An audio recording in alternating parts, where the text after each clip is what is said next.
It's a strategy called harm reduction, which has been controversial and often politicized.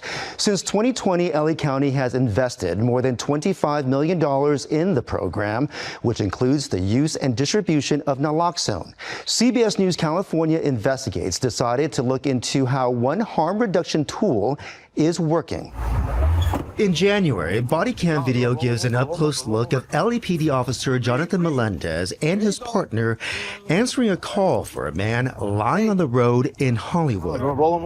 He began CPR. He wasn't breathing. His fingernails were blue. His lips were blue. His eyes were rolled back. Until a second police unit showed up with naloxone, or Narcan, the life-saving nasal spray that reverses opioid overdoses. Come on, dude, come back. Melendez administered 3 rounds of Narcan and continued with CPR until the medication took. Seeing him breathe on his own was a big relief. Welcome back. And when I see that, man. Michael Williams says he was in the back of an ambulance when he too heard "Welcome back."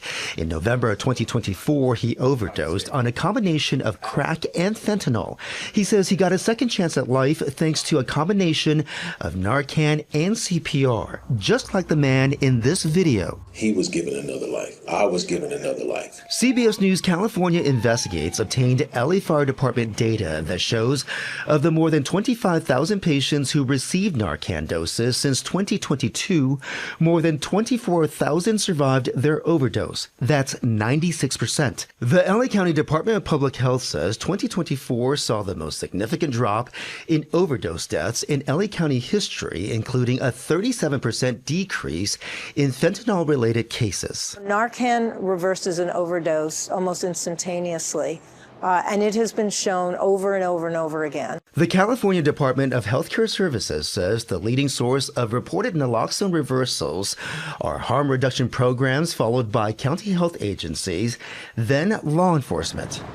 John Alley is the co-founder of the group Safe Cities. He owns commercial properties across LA County, like the building that houses the famous Langer's Deli across the street from MacArthur Park, where we saw people holding what appears to be glass pipes and bags of drugs in public.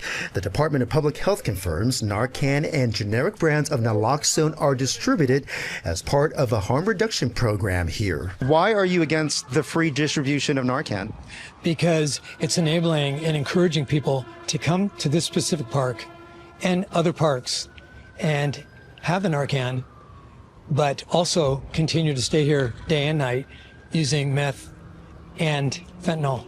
People don't actually look forward to overdosing and being revived with Narcan. It's not a pleasant experience.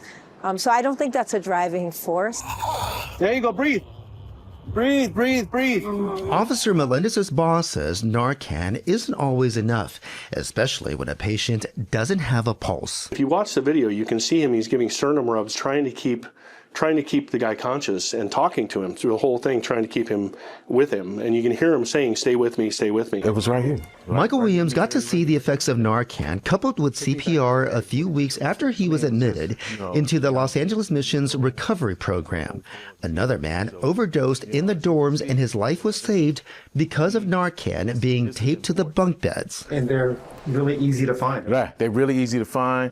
Nearly a year and a half after his overdose, Williams now volunteers at the Los Angeles Mission, working to give others a second chance at life. I had a purpose before, but I didn't really understand what that purpose was until I was given a second chance. Here in LA County, you can get naloxone for free at dozens of vending machines such as this. The California Department of Healthcare Services says since 2022, more than $130 million has been allocated to the distribution of naloxone. Jeff Nguyen, CBS LA.